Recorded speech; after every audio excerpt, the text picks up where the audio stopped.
नमस्कार। पॉजिटिव स्वर में आप सभी का स्वागत है। दर्शकों, आज मराठी राजभाषा दिन है।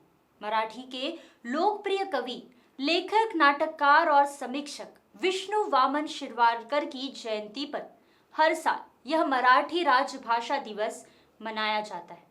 आइए पहले जान लेते हैं मराठी भाषा के बारे में कुछ खास बातें।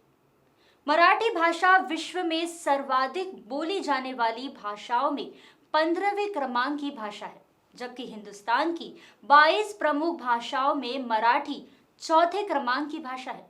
मराठी भाषा इंडो यूरोपियन भाषा के परिवार की एक भाषा है। हिंदवी साम्राज्य के संस्थापक छत्रपति शिवाजी महाराज ने मराठी साम्राज्य की नींव रखी और आगे जाकर पेशवाओं ने इस साम्राज्य का विस्तार किया।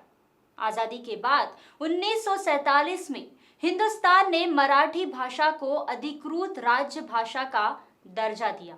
आज मराठी भाषा गोवा और महाराष्ट्र की अधिकृत राज्य भाषा है। अब बात करते हैं मराठी राजभाषा दिन की। यह मराठी राजभाषा दिन मराठी के साहित्यकार विष्णु वामन शिरवाडकर की जयंती पर मनाया जाता है। विष्णु वामन शिरवाडकर का जन्म 27 फरवरी 1912 को महाराष्ट्र के नासिक में हुआ था। उनका असली नाम गजानन रंगनाथ शिरवाडकर था। उनके चाचा वामन शिरवाडकर ने उनको दत्तक लिया और उनका नाम विष्णु वामन शिरवाडकर रख दिया। विष्णु वामन शिरवाडकर कुल 8 भाई बहन थे। बहन इकलौती थी और 7 भाइयों की लाडली थी। इस बहन का नाम कुसुम था।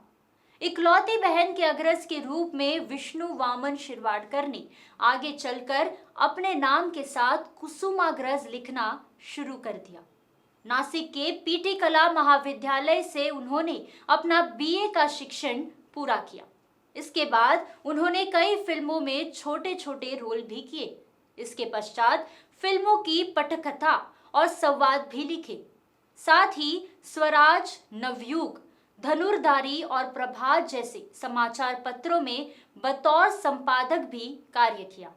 1930 में डॉक्टर बाबा साहेब आम्बेडकर के कालाराम मंदिर के सत्याग्रह में उन्होंने हिस्सा लिया। कहते हैं इसी सत्याग्रह से उनकी क्रांतिकारी रचनाओं की शुरुआत हुई।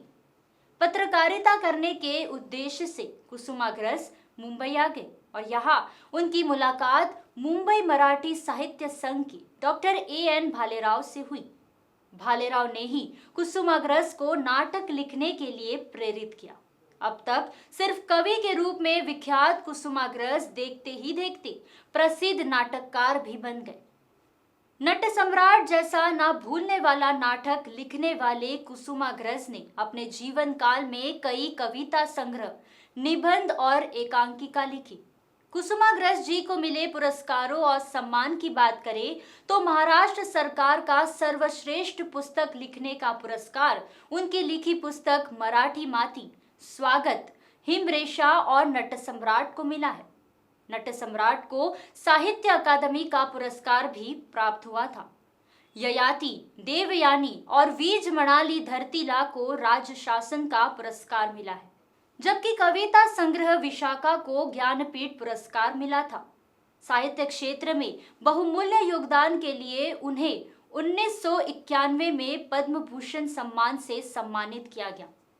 अखिल भारतीय नाट्य परिषद का राम गणेश गडकरी पुरस्कार प्राप्त कुसुमाग्रज का निधन 10 मार्च 1999 को नासिक में हुआ। आज उनकी जयंती के अवसर पर हम उनके मराठी भाषा के प्रति योगदान को देखते हुए मराठी राजभाषा दिवस मना रहे हैं। मराठी भाषा को अभिजात भाषा का दर्जा देने की मांग केंद्र सरकार से की गई है। यदि यह मांग मंजूर हो जाती है तो मराठी भाषा के विस्तार और प्रचार के लिए प्रत्येक वर्ष 500 करोड़ रुपए का अनुदान मिल सकता है, जिससे मराठी भाषा के लुप्त होते जा रहे ग्रंथों के साथ वाचनालय शुरू किए जा सकते हैं। मराठी भाषा को अत्यधिक बोलचाल की भाषा बनाने के लिए कार्य किया जा सकेगा। मराठी भाषा के साहित्यिक कुसुमाग्रज को उनकी जयंती पर पॉजिटिव स्वर नमन करता है।